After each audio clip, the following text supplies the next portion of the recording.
Witam. Dzisiaj odpowiem na pytanie, dlaczego przestajemy chudnąć, dlaczego nie chudnę pomimo stosowania się w 100% do diety i co zrobić w takiej sytuacji. Dlaczego nie chudniemy, dlaczego przestajemy chudnąć po pewnym czasie. Wcześniej było wszystko fajnie, waga nam spadała przez 1 miesiąc, 2 miesiące, ale po pewnym czasie przestała. Dlaczego tak się dzieje?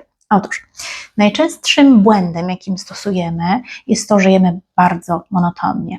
Wybieramy z planu diety ciągle to samo, na śniadania to samo, na lunche, na snaki. Organizm się wtedy przyzwyczaja, metabolizm się zatrzymuje i nie ma efektów, jeśli chodzi o spadek wagi. Także musimy zmieniać. Musimy zmieniać albo codziennie, albo co najmniej co 3 dni. 3 dni jedzmy to samo, ale na 4. dzień coś zmieniajmy. Pamiętajmy o tym, że jeśli dostarczamy organizmowi codziennie taką samą dawkę kaloryczną, choćby to było tylko 1000 kalorii, to organizm się do tego dostosuje. Organizm tak dostosuje nasz metabolizm, że te 1000 kalorii w zupełności po jakimś czasie mu wystarczy, no i po jakimś czasie waga się zatrzyma. Także zmieniajmy. Kolejną przyczyną może być to, że zwiększyliśmy naszą aktywność fizyczną. Zaczęliśmy biegać na siłownię. Myślimy, że przestaliśmy chudnąć, to może zwiększę wtedy aktywność fizyczną i waga zacznie mi spadać. Otóż nie. Masa mięśniowa jest cięższa niż tkanka tłuszczowa. Mięśnie zatrzymują bardzo dużo wody w organizmie i jeśli biegamy na siłowni i robimy ćwiczenia, które powodują wzrost masy mięśniowej, waga również pójdzie w górę i wtedy jest ta frustracja. Chodzę na siłownię, waga idzie w górę albo stoi ciągle w tym samym miejscu, a ja w 100% trzymam się diety.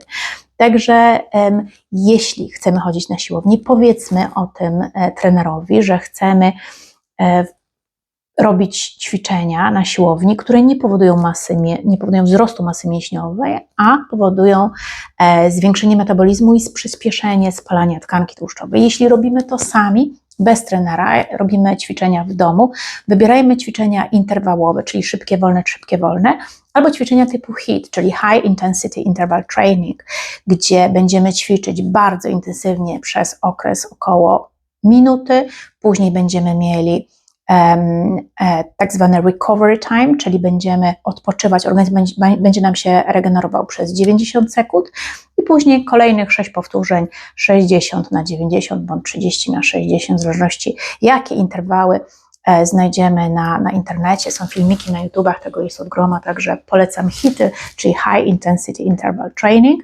bądź też ćwiczenia, które, tak jak mówię, ćwiczenia interwałowe, także nawet jeśli jeździmy na rowerku, jeździmy szybko, później wolno, szybko, wolno, żeby, tak jak mówię, zmaksymalizować spalanie tkanki tłuszczowej, a nie spowodować wzrostu masy mięśniowej, chyba że mamy dietę odpowiednio ustaloną na wzrost masy mięśniowej, wtedy to już zupełnie inna historia. Kolejnym czynnikiem, który powoduje zatrzymanie się wagi, spowoduje, że ta waga nie będzie nam spadała, są problemy hormonalne. Więc jeśli jesteśmy przed okresem, bądź mamy okres, to wtedy waga idzie w górę, nawet 3 kg. Jest to tylko zatrzymanie wody w organizmie, no i niestety taki będzie efekt uboczny, że nie zobaczymy tego rezultatu stając na wagę, bądź jeśli mamy jakiekolwiek zaburzenia hormonalne, także mamy wchodzimy w okres menopauzy i wtedy hormony zaczynają też nam wariować, albo mamy Hashimoto, niedoczynność tarczycy, no niestety ten metabolizm jest też powiązany z tarczycą, z hormonami, wtedy to musimy sprawdzić i wtedy albo brać odpowiednie leki, bądź też suplementy, które wyrównają nam gospodarkę hormonalną i nie będą powodowały nam zwolnienia metabolizmu. Kolejnym czynnikiem, który może nam też hamować spalanie tkanki tłuszczowej, są nietolerancje pokarmowe. Nietolerancje pokarmowe powodują stany zapalne na jelitach. Jeśli mamy stany zapalne na jelitach, wtedy mamy problemy z wypróżnianiem, bo ta treść pokarmowa będzie nam siedzieć na jelitach, będzie magazynowana, no i waga tak samo nie będzie nam przez to spadać. Będzie to powodowało stany zapalne na jelitach, będzie to hamowało cały metabolizm, będzie to hamowało całą perystaltykę jelit. No i niestety spowoduje to, że toksyny będą krążyły we krwi, będzie tak samo zatrzymanie wody w organizmie i nie będzie rezultatu, jeśli chodzi o spadek wagi. Także zróbmy testy, upewnijmy się, czy nie jest coś, co powoduje jakieś nietolerancje, coś, co jemy, będzie hamowało nam metabolizm. I kolejną przyczyną, którą może też być, że nie widzimy, że waga się zatrzymała, że nie widzimy spadku, może być słaby stan wątroby.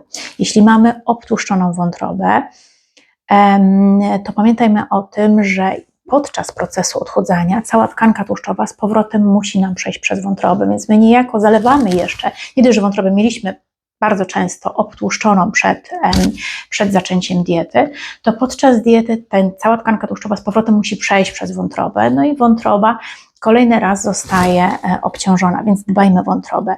Pamiętajmy, aby ją wspomagać, więc albo pijmy herbaty ziołowe, które wspomagają pracę wątroby, czy z mniszka, czy z ostropestu, bądź bierzmy suplementy ziołowe, które wspomagają tak samo pracę wątroby, bądź zróbmy oczyszczanie wątroby. W zależności od tego, jakie wyszły nam wyniki wątrobowe, jakie próby wątrobowe nam wyszły, możemy dobrać odpowiednią kurację oczyszczającą wątroby 1, 2 czy 3, czy nawet tygodniową, która oczyści wątrobę, która da ten reset, że ona będzie nadal wykonywała tą pracę, jaką my byśmy chcieli i dalej będziemy widzieli ten spadek, stając raz w tygodniu na wagę. Dziękuję.